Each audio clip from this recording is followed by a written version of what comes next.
Vous avez eu, vous aussi, ces journées où on a l'impression de ne pas pouvoir travailler, où on a l'impression que tous les membres de l'équipe se donnent le mot pour passer les uns après les autres dans notre bureau, nous poser des questions, nous demander des suggestions, nous demander de trancher sur un petit dossier.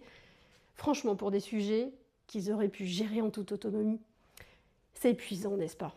Et on finit par se dire, mais pourquoi ils ne prennent pas d'initiative? Il manque de compétences, il manque d'autonomie. En général, c'est juste un piège dans lequel on s'est laissé enfermer. Et le pire, c'est que c'est frustrant pour vous, mais c'est aussi frustrant pour votre équipe. Alors si vous voulez retrouver du temps pour vos dossiers de fond, ou voir votre équipe s'épanouir, je vous livre le secret numéro 1 pour qu'on arrête de vous solliciter pour rien. Et vous allez voir, la solution est bien plus simple que vous ne le pensez.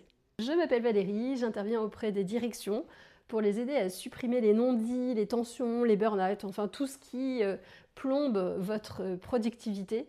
Mon objectif, c'est que votre équipe retrouve la fluidité et le feu sacré des débuts pour que vous puissiez enfin vous concentrer sur la croissance du business. Alors pourquoi vos équipes vous demandent-elles sans arrêt votre avis alors qu'elles pourraient décider seules? Alors déjà, zéro culpabilité, tout le monde est concerné. Je pense que c'est des questions qu'on me pose vraiment très souvent. La réponse n'est peut-être pas confortable à entendre, c'est que les limites de l'autonomie n'ont peut-être pas été clairement définies. Il faut savoir que le flou, c'est un poison organisationnel. Les sciences comportementales savent que l'incertitude paralyse l'action. Si le cadre n'est pas vraiment explicite, prendre l'initiative, ça devient un risque. Par exemple, si un de vos collaborateurs répond à un client et se fait recadrer parce qu'il n'a pas répondu exactement comme vous le souhaitiez, il y a des chances pour qu'il ne prenne plus d'initiative. Alors j'en entends beaucoup me dire « mais oui, mais chez moi, tout le monde le sait, c'est hyper clair, je leur ai répété 100 fois ». C'est ce qu'on appelle en psychologie le biais de transparence. C'est une illusion qui nous fait croire que nos attentes, elles sont claires et évidentes pour les autres, alors qu'elles ne sont claires et évidentes que pour notre tête.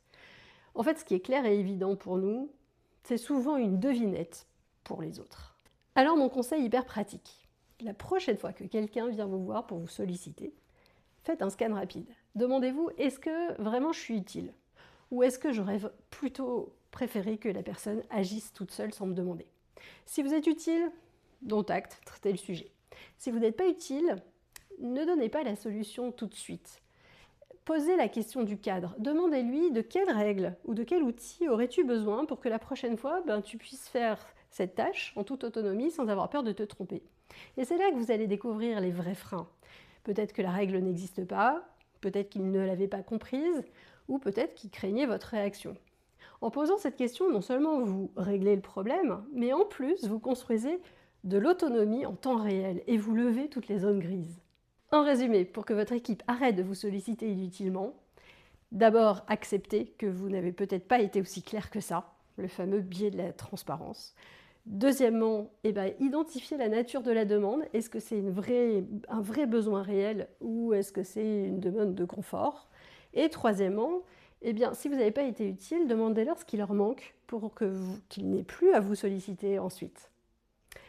Et voilà, et donc écoutez, si vous avez aimé cette vidéo, ce que je vous invite, c'est premièrement à mettre un petit like pour me le dire en dessous de cette vidéo, et pourquoi pas en profiter pour vous abonner à la chaîne.